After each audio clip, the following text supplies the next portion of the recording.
നിങ്ങളുടേലുള്ള graphic card ഏകദേശം ഒരു 4 വർഷത്തോളമായി എന്ന് വിചാരിക്കുക. അല്ലെങ്കിൽ നിങ്ങൾ ഗ്രാഫിക് കാർഡ് നല്ല ഇൻറ്റൻസീവായിട്ട് യൂസ് ചെയ്ത ഒരാളാണെന്ന് വിചാരിക്കുക. അപ്പോൾ നമ്മളുടെ ഗ്രാഫിക് കാർഡിലും ഈ പറയുന്നത് തെർമൽ പേസ്റ്റ് എന്ന് പറഞ്ഞ സംഭവമുണ്ട്. അതായത് നമ്മുടെ ടെമ്പറേച്ചർ നിങ്ങളുടെ ഗ്രാഫിക് കാർഡ് നല്ല രീതിയിൽ ചൂടാകുന്നുണ്ട്, അല്ലെങ്കിൽ തെർമൽ ത്രോട്ട്ലിംഗ്, പെർഫോമൻസ് ഇഷ്യൂസ് വരുന്നുണ്ട് എന്നൊക്കെയാണെന്നുണ്ടെങ്കിൽ MSIയുടെ ആഫ്റ്റർ ബേണറോ അല്ലെങ്കിൽ NVIDIA, AMD, ഇൻ്റലിൻ്റെയൊക്കെ ആപ്പ് വെച്ചിട്ട് GPUയുടെ ടെമ്പറേച്ചർ ആദ്യം കൺട്രോൾ ചെയ്യുക.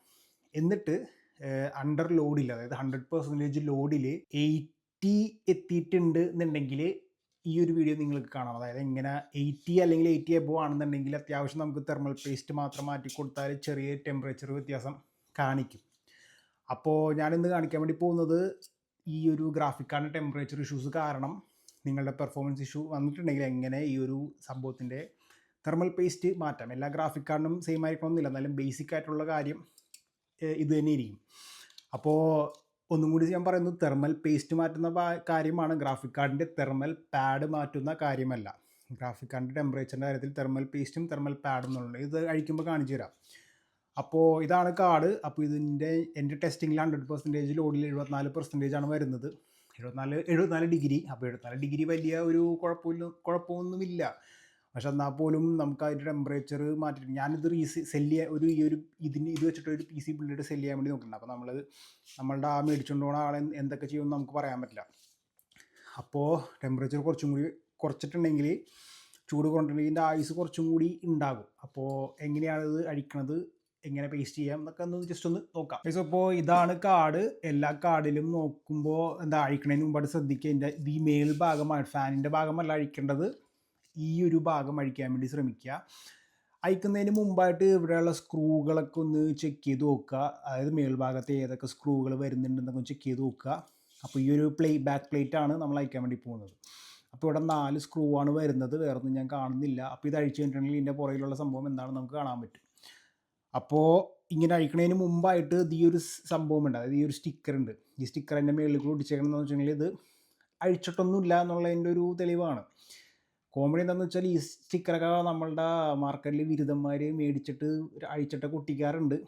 അപ്പോൾ ഞാനിതെന്തായാലും ഈ സ്റ്റിക്കർ പറിച്ച് കളയാണ്ട് നമുക്ക് ഒട്ടിക്കാം. ഇങ്ങനത്തെ ഇതിൻ്റെ ഗ്യാപ്പിലേക്ക് ഇങ്ങനൊരു സാധനം വന്നിട്ട് ഇങ്ങനെ ഹോൾഡ് ചെയ്ത് വെച്ചിട്ട് തിരിക്കുന്നൊരു സംഭവമുണ്ട്. അപ്പോൾ അതിനെക്കുറിച്ച് ഞാൻ പറയുന്നില്ല, എന്നാലും ഞാൻ ജസ്റ്റ് പറയുന്നതേ ഉള്ളൂ. അപ്പോൾ ഈ 4 സ്ക്രൂ ആദ്യം നമുക്ക് അഴിക്കാം. എന്നിട്ട് സംഭവം അഴിച്ച് നോക്കുന്നതിന് മുമ്പായിട്ട് ഒരു കാര്യം കൂടി ശ്രദ്ധിക്കാം, ഒറ്റയടിക്ക് തുറക്കരുത്.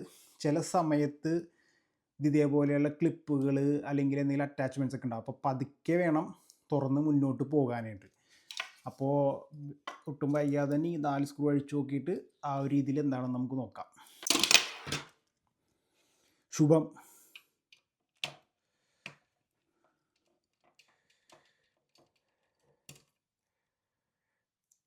അപ്പോൾ ഇതിൻ്റെ മോഡൽ ഒരു സ്പ്രിങ് പോലെയുള്ള ഒരു ഇതാണ്. ഇവിടെ എന്തെങ്കിലും ടൈപ്പ് ഒരു അറ്റാച്ച്മെൻറ്റ്, അതായത് നമ്മളുടെ ഗ്രാഫിക് കാർഡിനും ഒരു ഗ്രാഫിക് കാർഡിൻ്റെ ആ ചിപ്പിലേക്ക് പ്രസ് ചെയ്യാൻ വേണ്ടിയിട്ട് എന്തെങ്കിലും ടൈപ്പ് സെറ്റപ്പ് ഉണ്ട്. അപ്പോൾ ഇതിൽ സ്പ്രിങ് ആണ് ഉള്ളത്. ചില സമയത്ത് ഒരു 4 എണ്ണം ഇങ്ങനെ വന്നിട്ട് ഇങ്ങനെ പ്രസ് ചെയ്യുന്ന രീതിയിലൊക്കെ ഉണ്ട്. അപ്പോൾ ഓരോന്നിൻ്റെ ഒരു രീതി. അപ്പോൾ ഇതിനു വേണ്ടി നിങ്ങൾക്ക്, ഞാനിന്ന് PC ഫ്ലിപ്പ് ഇപ്പോൾ കഴിഞ്ഞ ഡിസംബറിലാണ് തുടങ്ങിയത്. പഠിത്തമൊക്കെ കഴിഞ്ഞ് ഇതിൻ്റെ പുറകിൽ നല്ല പാർട്സ് കിട്ടാൻ വേണ്ടി നോക്കി നടക്കണം, കിട്ടുമ്പോഴത്തേനോട് പോയി മേടിക്കണം. അപ്പോൾ ആ ഒരു രീതിയിൽ സമയം ഉണ്ടായിരുന്നില്ല പഠിത്തത്തിൻ്റെ ഇടയിൽ. അപ്പോൾ പഠിത്തമൊക്കെ കഴിഞ്ഞപ്പോഴേക്കും പതുക്കെ ഈ പരിപാടി തുടങ്ങി. 2 PC ഞാൻ വിറ്റു. അപ്പോൾ ഒരു PCയിൽ ഏകദേശം 5300 രൂപയോളം ലാഭം എന്നുള്ള രീതിയിലാണ് പോയിക്കൊണ്ടിരിക്കുന്നത്. അപ്പോൾ ഇതെൻ്റെ 3ാമത്തെ PC ബിൽഡാണ്. അപ്പോൾ ഇത് 3ാമത്തെ PC ബിൽഡിന് വേണ്ടി ഉണ്ടാക്കിയ GPU ആണ്. ഈ GPUയുടെ പുറകിൽ വേറെ കുറേ കഥകളൊക്കെ ഉണ്ട്, അപ്പോൾ അത് വധിക്കുക മനസ്സിലാവും. അപ്പോൾ ഈ 4 സാധനം നമ്മൾ അഴിച്ചു. എന്നിട്ട് നമുക്ക് ജസ്റ്റ് ഒന്ന് വളരെ പതുക്കെ ഇതിങ്ങനെ അടർത്തി എടുക്കാനായിട്ട് നോക്കാം. അപ്പോൾ ഓക്കെ, സാധനം പുറത്തേക്ക് വന്നിട്ടുണ്ട്. അപ്പോൾ ഈ സാധനം വലിച്ച് പറിച്ചെടുക്കുന്നതിന് മുമ്പായിട്ട് ജസ്റ്റ് ഒന്ന് ഇങ്ങനെ നോക്കുക. അതിവിടെ ഈ അറ്റാച്ച്മെൻറ്റും കാര്യങ്ങളൊക്കെ നിങ്ങൾക്ക് കാണാം. അപ്പോൾ വളരെ പതുക്കെ ഈ അറ്റാച്ച്മെൻറ്റ് ഒന്ന് റിലീസ് ചെയ്യുക. ഇത് പവറിൻ്റെ എന്തെങ്കിലുമൊക്കെ സംഭവമായിരിക്കും. ചിലത് RGBയുടെ കളറിൻ്റെ ഉണ്ടാവാം, പവറിൻ്റെ ഉണ്ടാവാം. ഇത് ഇപ്പോൾ ഫാനിൻ്റെ ഇരിക്കണം. അപ്പോൾ ഈ സാധനം പതുക്കെ ഊരി മാറ്റുക. അധികം ബലമൊന്നും കൊടുക്കണ്ട, പതുക്കെ നോക്കുക എങ്ങനെ മാറ്റാൻ പറ്റുമോ ഇല്ലയോ എന്നുള്ളത്. അപ്പോൾ ഇത് കണ്ടിട്ട് എനിക്ക് മാറ്റാനായിട്ട് പതുക്കെ ഇങ്ങനെ സമയമെടുക്കും, ക്ഷമ വേണം, ധൃതി പിടിക്കരുത്. അപ്പോൾ ഈ സാധനം ഇവിടെ നിന്ന് ഇങ്ങനെ അഴിച്ചു. അപ്പോൾ ഇതിൻ്റെ കൂളർ സംഭവമാണ്. ഇതിൻ്റെ അകത്ത് പ്രത്യേകിച്ച് വേറെ പരിപാടിയൊന്നുമില്ല. ഇത് കൂളിങ്ങിന് വേണ്ടി 2 ഫാന്, ഇത് മറ്റേ ഹീറ്റ് വലിച്ചെടുക്കുന്ന ഹീറ്റ് പൈപ്പ്. അപ്പോൾ 1 2 4 ഹീറ്റ് പൈപ്പ് ഉണ്ട്. അപ്പോൾ ഇത് ഫാനായിട്ട് കണക്ട് ചെയ്യുന്നത്. ഇതാണ് ഞാൻ ഈ പറഞ്ഞ തെർമൽ പാഡ്. ഇത് അത്ര സുഖകരമായിട്ട് എനിക്ക് തോന്നണില്ല. അപ്പോൾ നമ്മളിപ്പോൾ മാറ്റാൻ വേണ്ടി പോകുന്നത് തെർമൽ പേസ്റ്റാണ്. അപ്പോൾ നിങ്ങൾക്കിത് കാണുമ്പോൾ അത്യാവശ്യം മനസ്സിലാകും. ഇതുവരെ അഴിക്കാതെ GPU ആണ്. ഏകദേശം എന്തുമാത്രം എനിക്ക് തോന്നുന്നു NVIDIA ആ ഗ്രാഫിക് കാർഡിൽ എഴുതിയേക്കണ കാര്യങ്ങൾ വ്യക്തമായിട്ട് നമുക്ക് കാണാൻ തോന്നുന്നു. അപ്പോൾ തെർമൽ പേസ്റ്റ് നല്ല രീതിയിൽ തന്നെ അത് തീർന്നിട്ടുണ്ട്. അപ്പോൾ യൂഷ്വലി ഞാൻ തെർമൽ പേസ്റ്റ് മാത്രമേ മാറ്റാൻ പറ്റുള്ളൂ. അപ്പോൾ തെർമൽ പാഡ് ഇവിടെ നിന്നും പോയിട്ടുണ്ട്. അപ്പോൾ ഞാനത് വേറെ റിസ്ക് എടുക്കുന്നില്ല, പ്രത്യേകിച്ച് മാറ്റാനും പിടിക്കാനൊന്നും നിൽക്കുന്നില്ല. അതിൽ വരുന്ന ടെമ്പറേച്ചർ വ്യത്യാസം വളരെ കുറവായിട്ടാണ് ടെസ്റ്റുകൾ കാണിക്കുന്നത്. അപ്പോൾ ജസ്റ്റ് ഇത് ഇവിടെ നിന്ന് ഈ പൊടിയൊക്കെ ഒന്ന് തൂക്കുക. എൻ്റെ കയ്യിൽ പൊടി തൂക്കണ പ്രൊഫഷണൽ സാധനമൊന്നുമില്ല. ഞാൻ ചെയ്യണം എന്താണെന്ന് വെച്ചിട്ടുണ്ടെങ്കിൽ ഇതാണ്. അപ്പോൾ പൊടി തൂക്കണ പരിപാടി കഴിഞ്ഞു. അപ്പോൾ ഈ ഇരിക്കുന്ന സംഭവങ്ങളൊക്കെയാണ് ഇതിൻ്റെ തെർമൽ പാഡ് എന്ന് പറയുന്നത്. ഇതെല്ലാം വരുന്നത് ഈ ഒരു എന്താ പറയുക സാധനം RTX 2060 എന്ന് പറയുന്ന സാധനം. തെർമൽ പേസ്റ്റ് ഓൾറെഡി ഡ്രൈ ആയിട്ട് ഇന്ന അത്യാവശ്യം കാണാം. അപ്പോൾ അത് ഓൾറെഡി 74 ഡിഗ്രി ഒരു എന്താ പറയുക 74 ഡിഗ്രിയാണ് ഇതിൻ്റെ മാക്സിമം ഒന്ന് നിൽക്കുന്നത്. അപ്പോൾ ഇത്രയും തെർമൽ പേസ്റ്റ് ഉള്ളുന്നുണ്ടെങ്കിൽ പോലും ഞാൻ പറയണേ, അതായത് നമ്മൾ ഒരുപാടൊന്നും ഇടേണ്ട ആവശ്യമൊന്നുമില്ല. അപ്പോൾ ഇതാണ് നമ്മുടെ മറ്റേ 16 ലൈൻ PCIയിലേക്ക് പോകുന്ന ആ സംഭവം. ഇത് നമ്മളുടെ GPUവിൻ്റെ ഇത്. ഇനി ഇതാണ് നമ്മളുടെ GPUയുടെ VRAM 1 2 3 4 5 6. ഈ സാധനം VRAM എപ്പോഴും ഈ ചിപ്പിൻ്റെ തൊട്ടടുത്തായിരിക്കും. കാരണം എന്നാൽ മാത്രമേ സ്പീഡിൽ ട്രാൻസാക്ഷൻ മറ്റേ മെമ്മറി സംഭവങ്ങൾ ടെക്സ്റ്റ് ലോഡിങ്ങും പരിപാടിയൊക്കെ വളരെ പടപടാന്ന് നടക്കുള്ളൂ. അപ്പോൾ ഇതിൽ നിങ്ങൾക്ക് ഇവിടെ കാണാൻ പറ്റും 2 സ്ഥലം ബാക്കി. അതായത് ഇത് M1 M2 M3 M4 M5 M6. ഇത് 1 GB 6 ഇതാണ്. അപ്പോൾ RTX 2060 സൂപ്പർ എന്ന് പറഞ്ഞിട്ടുള്ളൊരു മോഡലുണ്ട്. സൂപ്പർ എന്ന് പറഞ്ഞ മോഡലിൽ 8 GB VRAM ആണ്. അപ്പോൾ അത് ജസ്റ്റ് ഇതിൻ്റെ ബേസിക് ചിപ്പ് ഇത് പറ്റും എന്നുള്ള ഈ സംഭവത്തിന് കാണിക്കാൻ വേണ്ടി. അപ്പോൾ ഇവിടെ 2 എണ്ണം ഇല്ല. അപ്പോൾ ജസ്റ്റ് പറഞ്ഞതേ ഉള്ളൂ. പിന്നെ ഇതൊക്കെയാണ് നമ്മുടെ VRM, അതായത് VRAM അല്ല VRM, വോൾട്ടേജ് റെഗുലേഷൻ മോഡ്യൂൾ, ആ സംഭവം. അതായത് പവർ കൺട്രോൾ ചെയ്ത് കടത്തി വിടുക എന്നുള്ള രീതിയിൽ. പിന്നെ ഇവിടെ നമ്മുടെ ഈ സംഭവങ്ങളൊക്കെ വരുന്നു. ഇത് നമ്മളുടെ ഫാനിൻ്റെ പവർ. ചില സമയത്ത് വേറെ ഇതിപ്പോൾ ഇവിടെയും ഒരു സംഭവം ഇല്ലല്ലോ. അപ്പോൾ ഇവിടെ വേണമെന്നുണ്ടെങ്കിൽ ഞാൻ ജസ്റ്റ് PCB എക്സ്പ്ലെയിൻ ചെയ്യുന്നത്. RGB ഒക്കെ വരുന്നുണ്ടെങ്കിൽ ഇവിടെ ആ സംഭവം കൊടുത്തിട്ടുണ്ടെങ്കിൽ അത് അങ്ങനെ ചെയ്യാൻ പറ്റും. Basic model. പിന്നെ ഇത് നമ്മളുടെ പവർ കണക്ടർ വരുന്നത് 8 പിൻ PCI വരാൻ വേണ്ടി പോകുന്നത്. അപ്പോൾ ഇനി നമുക്ക് ഈ സംഭവം ഒന്ന് എന്താ പറയുക ഇത് ക്ലീൻ ചെയ്യാം. ക്ലീൻ ചെയ്തിട്ട് പുതിയ തെർമൽ പേസ്റ്റ് അപ്ലൈ ചെയ്യാം. ഞാനിത് എന്തൊക്കെ ചെയ്തിട്ടും 74 ഡിഗ്രി വരെ വരുന്നുണ്ട്. എന്നിട്ട് 74 ഡിഗ്രിയിൽ സംഭവം നിൽക്കണേന്ന് അവിടെ. അതിൽ കൂടുതലൊന്നും പോകുന്നില്ല. എന്നാൽ പോലും നമുക്കപ്പോൾ ഞാൻ ഓർത്ത് 74 ഡിഗ്രിയും കൂടി അങ്ങോട്ട് കുറച്ചിട്ട് ഒരു 70 ഡിഗ്രി താഴെ നിർത്തിയിട്ടുണ്ടെങ്കിൽ ലോഡിൽ അച്ചീവബിളാണ്. RTX 2060 അത്ര വലിയ പവർഫുൾ ആയിട്ടുള്ള കാർഡൊന്നുമല്ല. അപ്പോൾ ഈ സാധനം എന്താ പറയുക നമ്മൾ തുടങ്ങുന്നതിന് മുമ്പായിട്ട് ജസ്റ്റ് ഒന്ന് ക്ലീൻ ചെയ്യണം. ക്ലീൻ ചെയ്യണ സാധനം ഞാൻ എടുക്കാൻ മറന്നുപോയി. ഒന്ന് പോയി എടുത്തിട്ട് വരാം. പക്ഷേ ഇപ്പം ഞാൻ ക്ലീൻ ചെയ്യാൻ വേണ്ടി ഉപയോഗിക്കുന്ന സാധനം ഇതാണ്. നോർമൽ മറ്റേ നമ്മുടെ ടേബിൾ സാധനമൊക്കെ തുറക്കാൻ വേണ്ടി ഉപയോഗിക്കുന്ന ടൈപ്പ് ജസ്റ്റ് നോർമൽ ഇത് വൈപ്പാണ് ഞാൻ ഉപയോഗിക്കുന്നത്. അപ്പോൾ നിങ്ങൾക്കിതൊന്നുമില്ല ആൽക്കഹോൾ എന്തോ സാധനം പേര് പറയും, അതാണ് ശരിക്കും ഉപയോഗിക്കേണ്ടത്. അപ്പോൾ നിങ്ങൾക്കതില്ല എന്നാണെന്നുണ്ടെങ്കിൽ നിങ്ങൾക്ക് കൈ മറ്റേ ഡിസ്ഇൻഫെക്ഷൻ ചെയ്യണ ജെല്ലല്ല ലിക്വിഡ് ഉണ്ടെങ്കിൽ അത് ഇത് തുണി വെച്ചിട്ട് തുടക്കാം. വലിയ കുഴപ്പമൊന്നുമില്ല. ഞാൻ ചെയ്ത് നോക്കിയിട്ടുള്ളതാണ്. വെള്ളം വെച്ചിട്ടൊന്നും ചെയ്യാണ്ടിരുന്നാൽ മതി, വേറെ കുഴപ്പമൊന്നുമില്ല. അപ്പോൾ ഇതൊന്ന് ജസ്റ്റ് ഒന്ന് പതുക്കെ ക്ലീൻ ചെയ്തെടുക്കാം. ക്ലീൻ ചെയ്യുമ്പോൾ ആദ്യം ശ്രദ്ധിക്കുന്ന കാര്യം ആദ്യം നടുക്ക് മാത്രം ഒന്ന് ക്ലീൻ ചെയ്ത് കൊടുക്കുക. കാരണം അതിൻ്റെ സൈഡിലൊക്കെ ആയിട്ട് ചെറിയ ചെറിയ പിന്നു പോലത്തെ സാധനങ്ങളൊക്കെ ഉണ്ട്, കാണാൻ പറ്റുമെന്ന് പ്രതീക്ഷിക്കുന്നു. അപ്പോൾ അതിലിട്ട് ഉരച്ച് കുത്തി അതൊന്നും റിസ്ക് എടുക്കണ്ട. എന്താ സംഭവിക്കണില്ലെന്ന് എനിക്കറിയില്ല, പക്ഷെ എന്തായാലും റിസ്ക് എടുക്കണ്ട. അപ്പോൾ സംഭവം ജസ്റ്റ് ഒന്ന് ഇങ്ങനെ തുടച്ചു കൊടുക്കാം.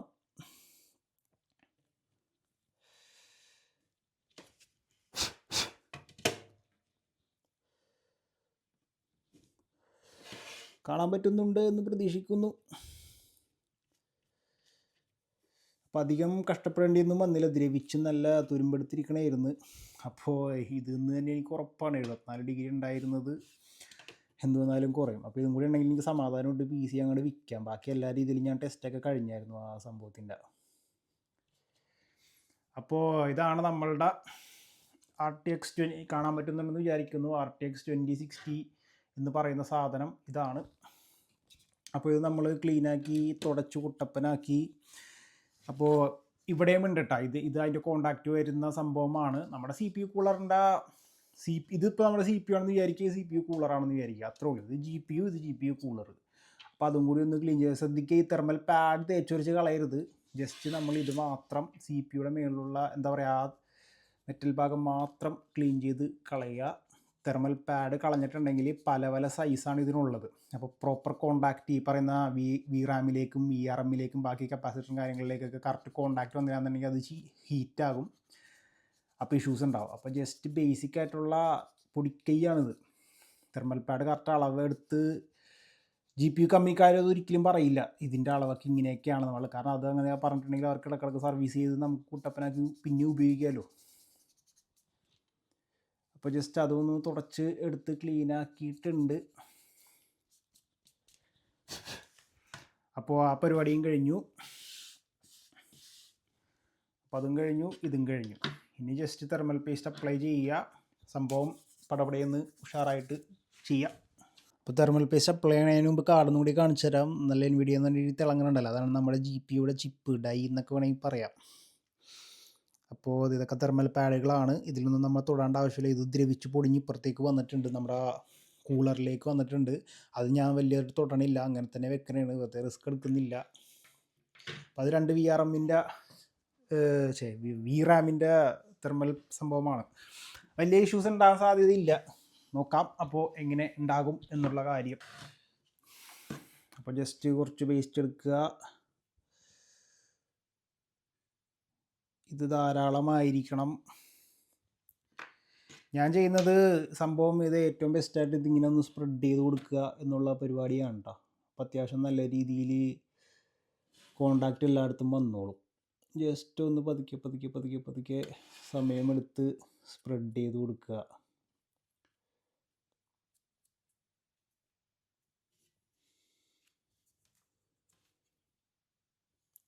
സ്പ്രെഡ് ചെയ്ത് കൊടുക്കുമ്പോൾ പ്രത്യേകിച്ച് പേടിക്കേണ്ട ആവശ്യമൊന്നും അങ്ങനെ ഇല്ല. ജസ്റ്റ് എന്നാലും പുറത്തേക്ക് അധികം ചാടിപ്പോകാതെ ഫ്രഷ് പേസ്റ്റാണ്, വലിയ ബുദ്ധിമുട്ടില്ലാത്ത രീതിയിൽ സ്പ്രെഡ് ചെയ്ത് കൊടുക്കുക. ഒരുപാടൊന്നും വരേണ്ട ആവശ്യമില്ല, ഇത്രയും കുറച്ച് മതി. ഞാനിപ്പോൾ ഇതിൻ്റെ ഓൾറെഡി ബെഞ്ച് മാർക്കും കാര്യങ്ങളെല്ലാം കഴിഞ്ഞതാണ്. അപ്പോൾ അത് കഴിഞ്ഞിട്ട് ഞാൻ എപ്പോഴും അങ്ങനെ ചെയ്യാറുണ്ട്. PC വിൽക്കുന്നതിന് മുമ്പായിട്ട് ബെഞ്ച് മാർക്കിങ് കഴിയാൻ നേരത്തെ ഒന്നും കൂടി ഒന്ന് അപ്ലൈ ചെയ്യാം. അപ്പോൾ ബെഞ്ച് മാർക്കിന് മുമ്പായിട്ട് നമ്മൾ ചെയ്തിട്ടുണ്ടെങ്കിൽ നമുക്ക് പ്രോപ്പർ അറിയില്ല, ചിലപ്പോൾ ചെയ്യേണ്ട ആവശ്യം വരില്ലല്ലോ. അപ്പോൾ ഓൾറെഡി നല്ലൊരു കൂളിംഗ് ഉള്ള GPU ആണെന്നുണ്ടെങ്കിൽ. അപ്പോൾ ഞാനെപ്പോഴും ഇപ്പോൾ ഇതിൻ്റെ 74 ഡിഗ്രി ആയിരുന്നു.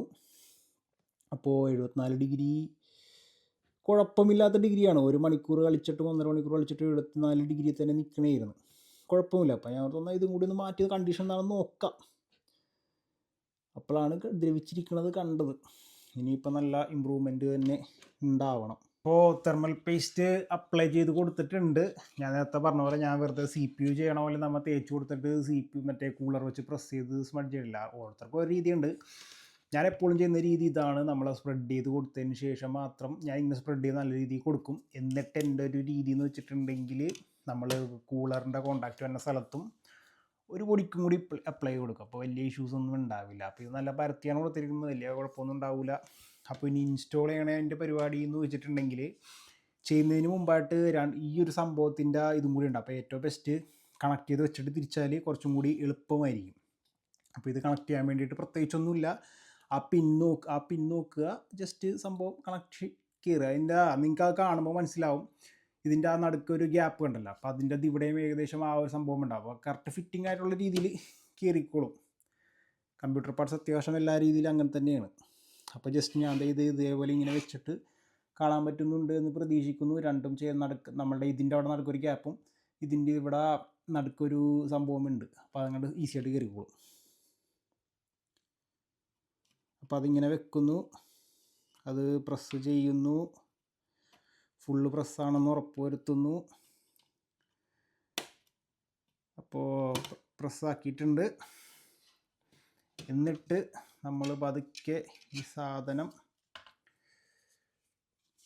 ഈ 4 സ്ക്രൂ കണ്ടിട്ടുണ്ടായിരുന്നല്ലോ, ഈ ഒരു അതായത് 1 2 3 4 ഈ 4 സ്ക്രൂവും ഈ 1 2 3 4 ഇതിലേക്ക് വരുന്ന രീതിയിലേക്ക് നമ്മൾ പിടിപ്പിക്കുക. അതാണ് ഇതിൻ്റെ പരിപാടി.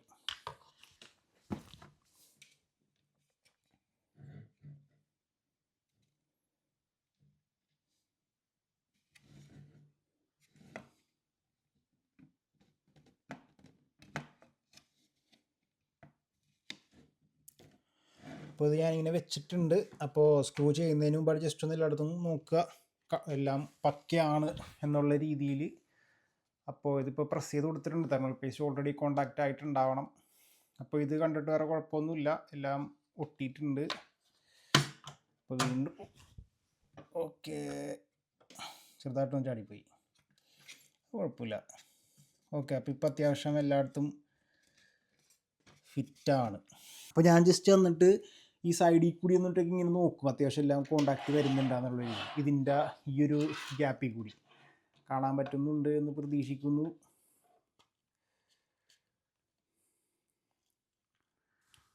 അപ്പോൾ ഇത് വേറെ കുഴപ്പമൊന്നും കാണുന്നില്ല. ബേസിക്കായിട്ട് തെർമൽ പാഡ്സിലെല്ലാം കോണ്ടാക്റ്റ് വന്നിട്ടുണ്ടാകും. തെർമൽ പാഡ് നമ്മളുടെ അതിൻ്റെ ഉള്ളിലുള്ള സാധനങ്ങളായിട്ട് കോണ്ടാക്റ്റൊക്കെ വന്നിട്ടുണ്ടാകണം. അതാണ് മെയിൻ പരിപാടി. ഇനിയിപ്പോൾ ഇത് പ്രസ് ചെയ്യേണ്ട രീതി ഞാൻ നേരത്തെ കാണിച്ച പോലെ ഈ സ്ക്രൂ വെച്ചിട്ട്, സ്പ്രിങ്ങുള്ള സ്ക്രൂ ആണ്, അത് വെച്ച് ടൈറ്റ് ചെയ്യുന്ന പരിപാടിയാണ്. അതും വളരെ ഈസി ആയിട്ട് ഇങ്ങനെ എന്താ പറയുക,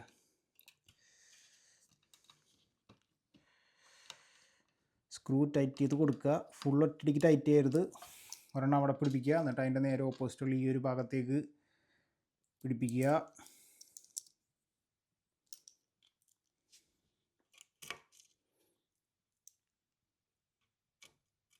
ഓക്കേ, ഇപ്പോൾ അതും ഫുള്ള് ടൈറ്റ് ആക്കിയിട്ടില്ല. അടുത്തത് എടുക്കുക. സംഭവം മനസ്സിലായെന്ന് വിചാരിക്കുന്നു. അപ്പോൾ ഇതായിരുന്നു വീഡിയോ. അപ്പോൾ ബേസിക്കലി പറഞ്ഞൊന്നും വേറെ ഒന്നുമല്ല, നിങ്ങളുടെ PC, ഞാൻ ഏതൊരു മലയാളം ഗെയിമിംഗ് ചാനലിലുള്ള ഒരു ആളുടെ ഒരു മറ്റേ പോസ്റ്റ് കണ്ടിരുന്നു. അതായത് കുറച്ച് ദിവസത്തേക്ക് വീഡിയോസ് ഉണ്ടാവില്ല, ഗെയിമിംഗ് PC സർവീസിന് കൊടുത്തിട്ടുണ്ട് എന്നുള്ള രീതിയിൽ. അപ്പോൾ നിങ്ങൾക്കത് സ്വന്തമായിട്ട് ചെയ്യാൻ പറ്റില്ല എന്നുണ്ടെങ്കിൽ നോ പ്രോബ്ലം, ഒരു പ്രൊഫഷണലെ കൊണ്ട് ചെയ്യിപ്പിക്കുക. അപ്പോൾ സംഭവം നിങ്ങൾ ഗെയിമിംഗ് PC സർവീസിന് കൊടുക്കുന്നു എന്ന് പറയാൻ നേരത്ത് നിങ്ങൾ ഡാറ്റ ഒന്നും വേണ്ടാന്നുണ്ടെങ്കിൽ ഒരു 2-3 വർഷം കൂടാൻ നേരത്ത് ഒരു ഫ്രഷ് വിൻഡോസ് ഇൻസ്റ്റാൾ ചെയ്താൽ വളരെ നല്ലതായിരിക്കും. കുറേ ജങ്ക് ഫയൽസൊക്കെ പോയി കിട്ടും. പിന്നെ നിങ്ങളുടെ CPU GPUയുടെ തെർമൽ പേസ്റ്റൊക്കെ ഒന്ന് അവർ റീഅപ്ലൈ ചെയ്യും. GPUയുടെ തെർമൽ പാഡ് ചിലപ്പോൾ അവർ റീപ്ലേസ് ചെയ്യും. പിന്നെ ബേസിക്കായിട്ട് PC ഒന്ന് ക്ലീൻ ചെയ്ത് എന്താ പറയുക, പൊടിയും കാര്യങ്ങളൊക്കെ തട്ടും. പിന്നെ ചില സമയത്ത് നമ്മളുടെ പവർ സപ്ലൈയുടെ ക്വാളിറ്റി ചെക്ക് ചെയ്യാനായിട്ടുള്ളൊരു മെഷീനുണ്ട്, അതെനിക്ക് മേടിക്കണമെന്നുണ്ട്. വില കുറവാണ് സംഭവത്തിന്. അപ്പോൾ അത് ഒരെണ്ണം വെച്ചിട്ടുണ്ടെങ്കിൽ നമ്മുടെ പവർ സപ്ലൈയുടെ ഹെൽത്ത് നോക്കാം. അപ്പോൾ നമ്മൾക്കത് മാറ്റാൻ സമയം എന്നുള്ള രീതിയിലും ചെക്ക് ചെയ്യാം. അപ്പോൾ പിന്നെ നമ്മളുടെ റാം സ്റ്റിക്ക് ഊരിയിട്ടുണ്ടെങ്കിലും അതിൻ്റെ ഉള്ളിലും തെർമൽ പാഡുകൾ കാര്യങ്ങളൊക്കെ ഉണ്ട്, അപ്പോൾ അതും വേണമെങ്കിൽ ചെക്ക് ചെയ്യാം. അപ്പോൾ ടെമ്പറേച്ചർ ചൂടാണ് സത്യം പറഞ്ഞാൽ വർഷങ്ങളോളം കഴിയുന്നത് സംഭവത്തിനെ കൊല്ലണത്. പിന്നെ കറണ്ടിൽ വരുന്ന ഫ്ലക്ച്വേഷൻസും കാര്യങ്ങൾക്കും ഉണ്ടാവും, അത് നമ്മുടെ മദർ ബോർഡിൻ്റെ ക്വാളിറ്റിയൊക്കെ അനുസരിച്ചിട്ട്. അപ്പോൾ സംഭവം നമ്മൾ ഫിറ്റ് ചെയ്തു, വേറെ കുഴപ്പമൊന്നും ഉണ്ടാവില്ല എന്ന് പ്രതീക്ഷിക്കുന്നു. ഉണ്ടാകാൻ സാധ്യതയൊന്നുമില്ല. ഞാൻ ചെയ്തിട്ടുള്ള എല്ലാ PCയിലും ഞാൻ ഇത് ചെയ്യാറുള്ള പരിപാടിയാണ്. അപ്പോൾ ഇതിൻ്റെയും കൂടി കഴിഞ്ഞു. അപ്പോൾ നിങ്ങളോട് ഇതും കൂടി ഒന്ന് കാണിച്ചു തരാമെന്ന് ഓർത്തു. അപ്പോൾ ഞാൻ ചെയ്യാൻ വേണ്ടി പോണ വ്ളോഗിൽ ഓൾറെഡി വേറൊരു PCയുടെ ഒടുക്കത്തെ ടെമ്പറേച്ചർ എണ്ണം തൊടാൻ പറ്റാത്തൊരു PC, അത് ഒടുക്കത്തെ പ്രശ്നമുള്ളൊരു വീഡിയോ ആണ്. അപ്പോൾ അതിൻ്റെ ആ ഒരു വ്ളോഗ് വരുന്നുണ്ട്. അപ്പോൾ ഇത് ജസ്റ്റ് ഒന്ന് കാണിച്ചു തന്നേ ഉള്ളൂ. പിന്നെ കാണാം.